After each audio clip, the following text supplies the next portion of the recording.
Teenage life in a Mennonite community is hard. For us, normality means conforming to extremely strict guidelines set out for us by the church and town elders. My uncle is the pastor and head elder.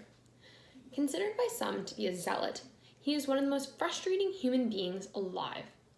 The brother of my mother, Trudy, he was the reason she had to leave East Village. If she didn't leave, she would have been shunned. Being shunned is just about the worst thing that could happen to you as a Menno. Your family isn't allowed to talk to you, and they basically act like you're a ghost that they can't see. You can get shunned if you basically do anything deemed inappropriate by the church enough. Ridiculous things that are not appropriate are movies unless approved by a council of elders, and same thing goes for music. Alcohol and drugs are a big no-no, and if you are not allowed to question the church or protest any decisions they make. They aren't huge advocates of freedom of speech and freedom of religion. Adultery is one of the biggest sins you can do as a Menno. It is basically an instant shun if the word gets out. Now, I don't support cheating on your spouse, but I do believe mistakes can happen and in second chances.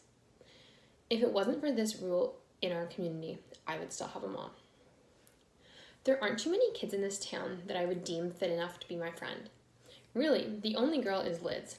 Lydia Voth is the most unjudgmental and kind person you've ever met. She's not doing too well right now, though.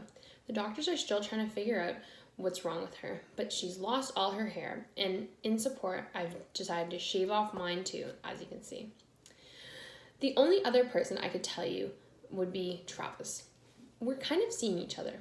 He isn't the most reliable guy, but when we're together, we always have a good time, and that's good by me. I honestly don't know what I would do without those two. They somewhat keep my life interesting and keep me sane. Aside from Liz and Travis, life here is just about the most depressing series of events you could ever imagine. We grow up as kids with the most minimal and simplistic of toys. We go to school and are taught how to be good Mennos. After school, there's not much to do.